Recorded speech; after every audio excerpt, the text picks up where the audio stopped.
चलो बेटा, अब थोड़ा आराम से समझना। चैप्टर नंबर 3 अपना पार्टनरशिप यूनिट का है, change in profit sharing ratio. इसको इस तरीके से समझना है बेटा कि हम लोगों ने डिस्कस करा था कि सर बिजनेस के अंदर, पार्टनरशिप बिजनेस के अंदर एक पार्टनरशिप डीड मेंटेन की जाती है।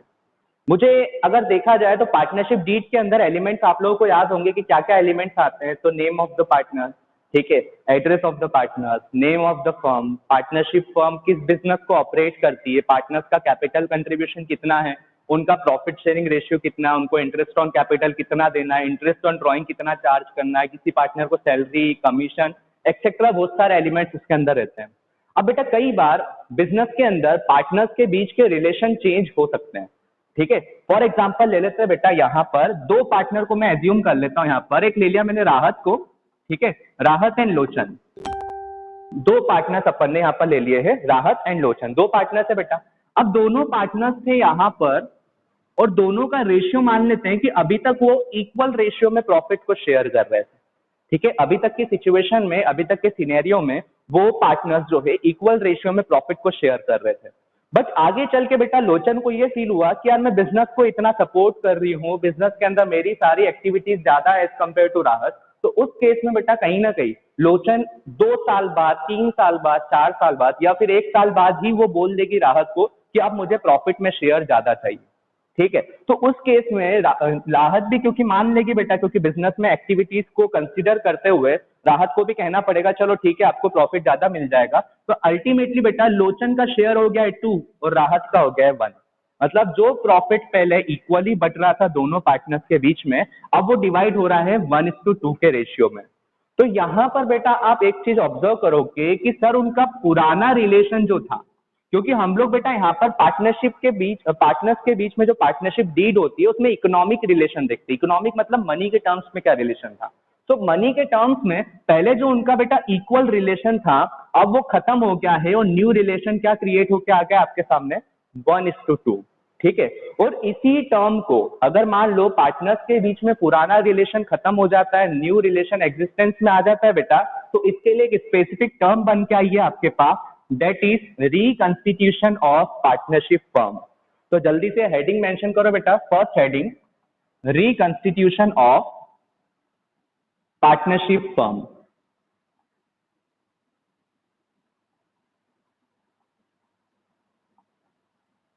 और टेंशन मत लेना बेटा, अब मैं कोशिश करूंगा कि लेक्चर्स को रिकॉर्ड कर लूं ताकि आप लोग को भी एक सपोर्ट मिलता रहेगा आगे चल के जब भी आप पढ़ोगे। तो रिकंस्टिट्यूशन ऑफ पार्टनरशिप फर्म। अब रिकंस्टिट्यूशन ऑफ पार्टनरशिप फर्म का मतलब क्या होता है, तो उसको सिंपल तरीके से समझना बेटा। आपने कॉन्स्टिट्यूशन वर्ड तो पढ़ा ही हुआ है। इंडिया का कॉन्स्टिट्यूशन कौन सी डेट को प्रिपेयर हुआ था बेटा? इंडिया का कॉन्स्टिट्यूशन जो है वो कौन सी डेट को इंप्लीमेंट हुआ था? बेसिक नॉलेज चेक करते हैं अपन, किसको किसको याद है। वेरी गुड सर, 26 को। 26 बेटा मंथ कौन सा? यशराज, नवंबर? नहीं नहीं, अपन ये देख रहे कि अपना जो डे है जिस दिन अपना इंप्लीमेंट हो गया था बेटा कॉन्स्टिट्यूशन, दैट इज 26 जनवरी, ठीक है। 26 जनवरी को यहाँ पर अपने इंडिया के अंदर जो है कॉन्स्टिट्यूशन इंप्लीमेंट हो गया था। और ईयर कौन सा था बेटा? 26 जनवरी ईयर कौन सा था? देखते ईयर याद है कि नहीं है, पता चल जाएगा अपने को बेटा। ईयर कौन सा था वो? 1950, ठीक है। कॉन्स्टिट्यूशन हमारा इंप्लीमेंट हुआ था 26 जनवरी 1950 को, इंडिया का कॉन्स्टिट्यूशन। और कॉन्स्टिट्यूशन का मतलब क्या होता है बेटा? What do you mean by constitution? Constitution होता क्या है?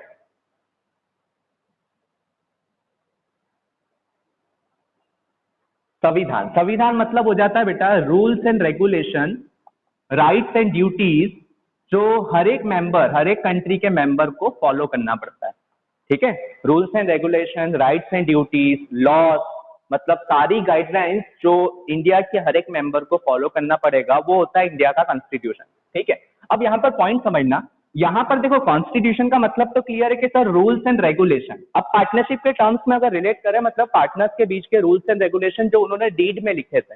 अब रिकंस्टिट्यूशन का मतलब क्या हो जाता है? हम लोग बाद में आगे अगर री वर्ड यूज कर लेते हैं, प्रीफिक्स में अगर री वर्ड आ जाता है तो उसमें अब उस मीनिंग क्या हो जाएगा? यहाँ पर री मतलब क्या हो जाता है? वापस। Very good. तो यहां पर बेटा अपने को यही समझना है कि री जो वर्ड अगर यहां पर लग गया है तो ये इंडिकेट कर रहा है कि हमारा कॉन्स्टिट्यूशन वापस से चेंज हो रहा है, ठीक है, रीवर्ड आ गया है मतलब हमारा कॉन्स्टिट्यूशन वापस से चेंज हो रहा है। इसका मतलब ये है कि पार्टनर्स, क्योंकि हम लोग तो पार्टनरशिप के रिलेशन में समझ रहे हैं, तो पार्टनर्स के बीच का जो रिलेशन है वो चेंज होके आ रहा है आपके सामने।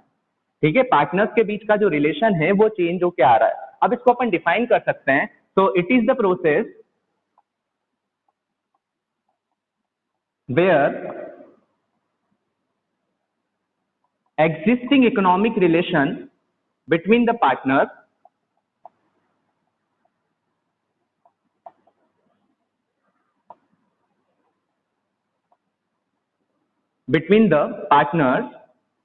comes to an end and new economic relation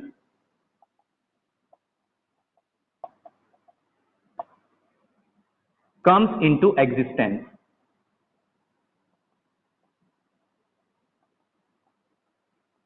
ठीक है, पुराना रिलेशन यहाँ पे खत्म हो जाता है पार्टनर्स के बीच में और नया रिलेशन क्रिएट होता है।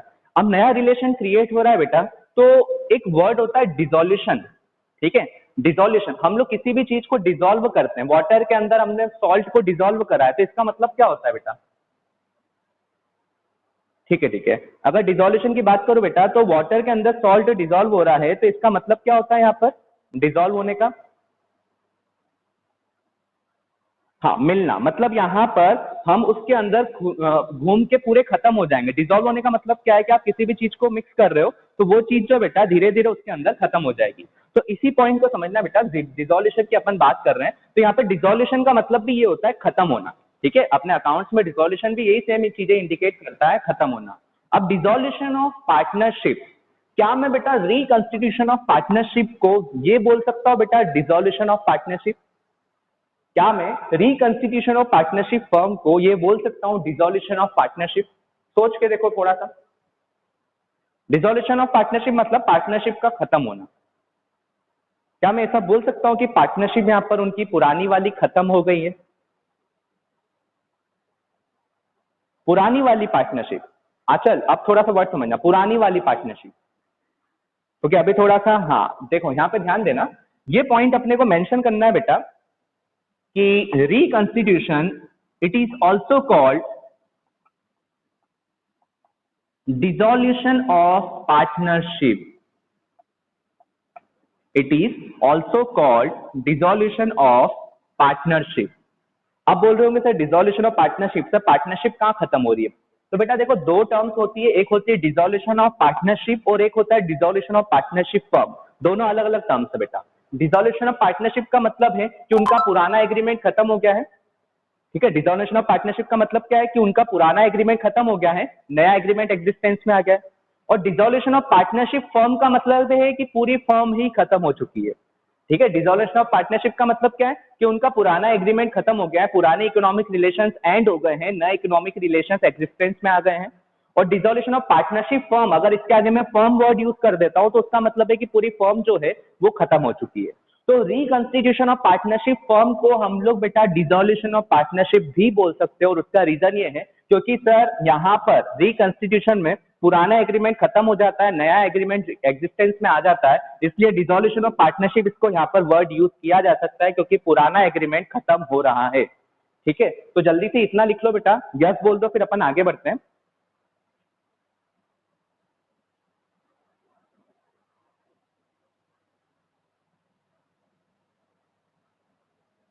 आनंदी एक बार बेटा रिज्वाइन कर लो, कोई दिक्कत नहीं, रिज्वाइन कर लो एक बार।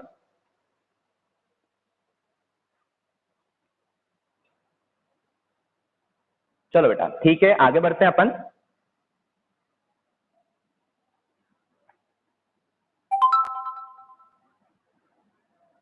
अब देखो बेटा, ये तो अपनी थ्योरेटिकल बातें हो गई हैं, बट इसका अपने को ये देखना है कि इसका हमारे अकाउंट्स में प्रैक्टिकल यूज क्या है, प्रैक्टिकली हम लोग इस सिनेरियो को कैसे अकाउंट्स में यूज कर सकते हैं बेटा।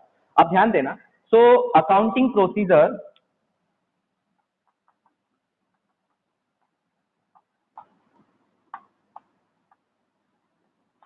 To be implemented during reconstitution.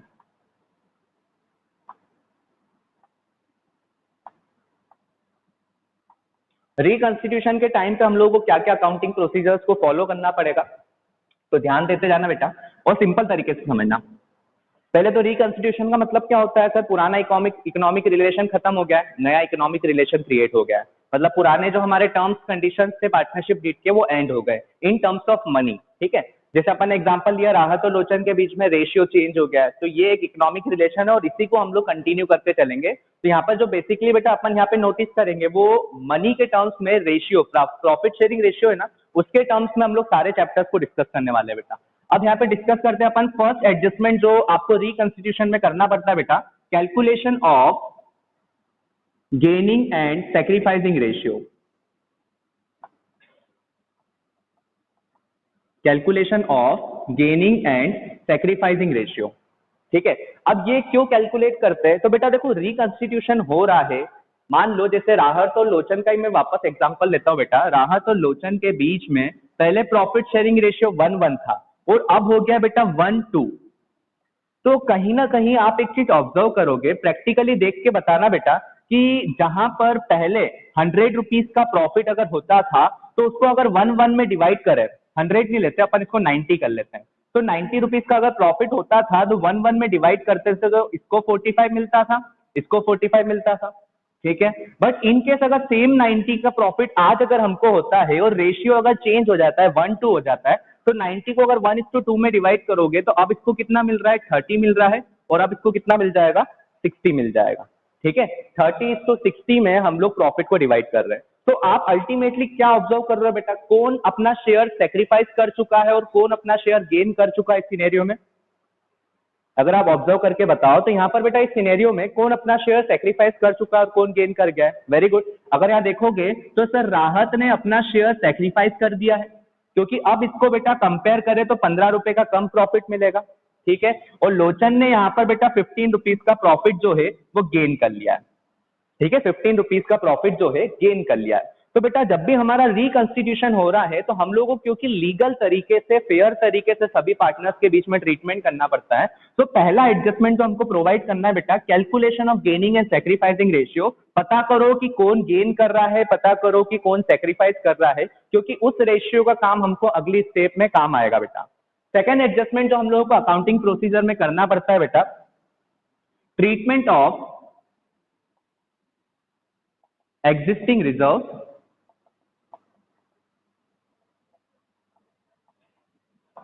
profits losses goodwill deferred revenue expenditures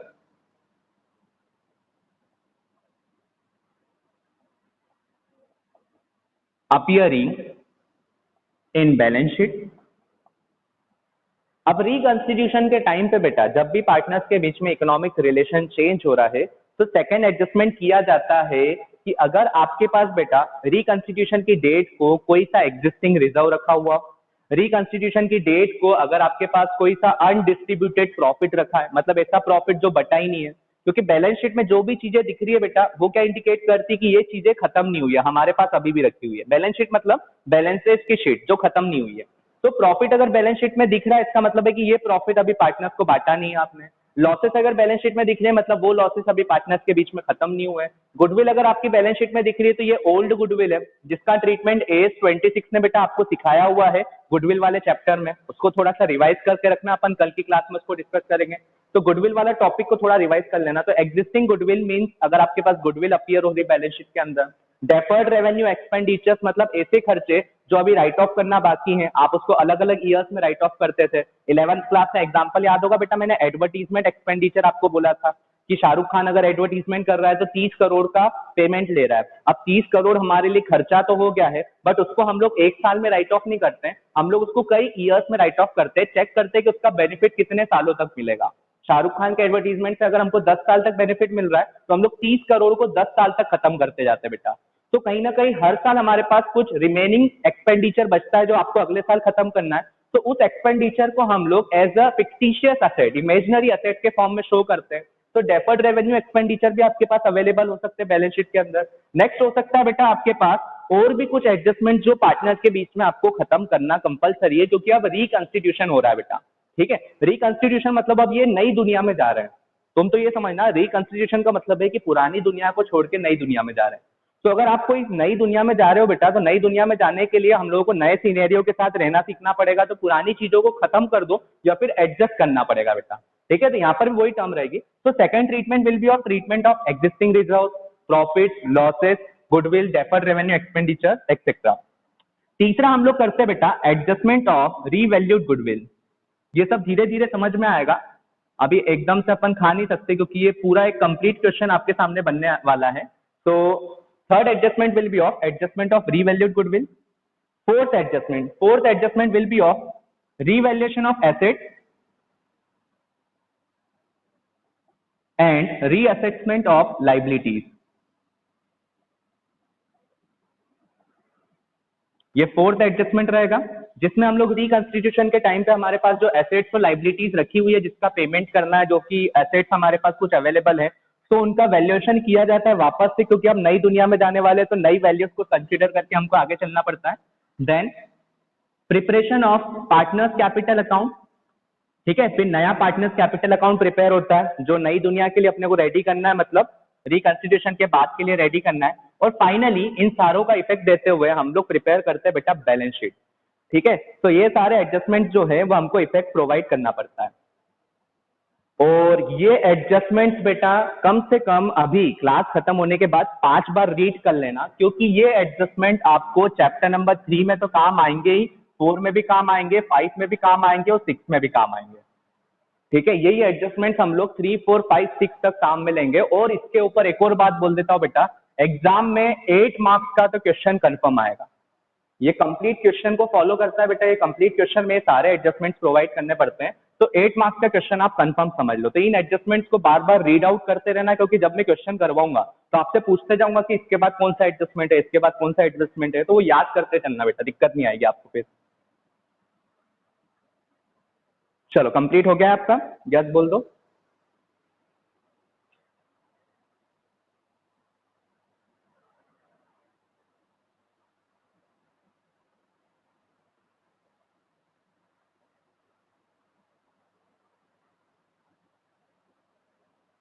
चलो बेटा, now last topic for today's class is कि इकोनॉमिक रिलेशन चेंज कब कब होते हैं बेटा।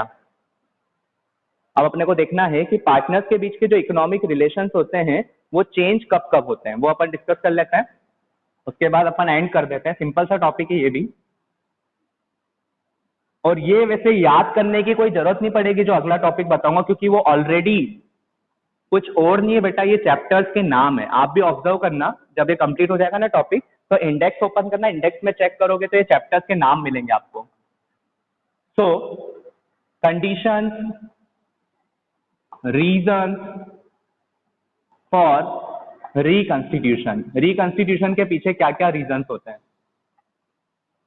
रिकंस्टिट्यूशन,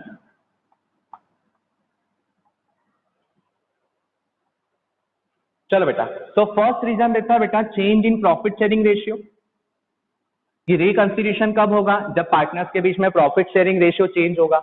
रिकंस्टिट्यूशन कब हो सकता है? अगर मान लो नया पार्टनर आ रहा है बेटा फर्म के अंदर, एडमिशन ऑफ न्यू पार्टनर। ठीक है, नया पार्टनर अगर फर्म के अंदर आ रहा है, तो उस केस में इनके बीच में इकोनॉमिक रिलेशन चेंज हो जाएंगे बेटा, क्योंकि नया पार्टनर किसी से तो अपना शेयर मांगेगा, नया पार्टनर आ रहा है बेटा। अगर मान लो कोई पार्टनर रिटायर हो रहा है, retirement of existing partner. Retirement मतलब छोड़ के जा रहा हो, अगर कोई पार्टनर बिजनेस के अंदर अब नहीं रहना चाहता है, छोड़ के जा रहा है, तो वो भी एक रीजन हो सकता है जहां पर रिकंस्टिट्यूशन हो सकता है बेटा। नेक्स्ट हो सकता है बेटा डेथ ऑफ पार्टनर, क्योंकि हम लोग जो हैं एक फिक्स एज के साथ आते हैं बेटा, उस एज को कंप्लीट होने के बाद या फिर रैंडमली किसी ना किसी की डेथ भी हो सकती है पार्टनर की, ह्यूमन बींग्स हम लोग। तो death of the partner is another reason where reconstitution can be there. और एक लास्ट होता है बेटा एमलगमेशन। एमलगमेशन का मतलब ये होता है कि दो अलग अलग फर्म्स अगर मिलके एक न्यू फर्म क्रिएट करती है, जैसे मान लो लोचन और राहत की एक फर्म थी और एक आंचल और समीक्षा की एक फर्म ले लेते बेटा। दोनों अलग अलग काम कर रहे थे, बट कंपटीशन को खत्म करने के लिए दोनों ने एक इकट्ठी फर्म बना ली है, LRAS। ठीक है, उसको अरेस्ट यहाँ पे एडजस्ट कर लेना जो भी है। तो LRAS की एक नई फर्म बना ली, तो इस प्रोसेस को हम लोग बोलते हैं amalgamation. So in case of amalgamation also, the economic relations between the partners also changes. और ये वाला जो टॉपिक है बेटा, ये अपने 12th सिलेबस में नहीं है, तो इसको हम लोग सिर्फ याद रखेंगे कि अमेलगमेशन भी एक रिकंस्टिट्यूशन का रीजन होता है। हमारे सिलेबस में बेटा ये 4 चैप्टर है, आप इंडेक्स ओपन करोगे तो ये 4 चैप्टर के नाम मिल जाएंगे आपको। ठीक है, लिख लो जल्दी से।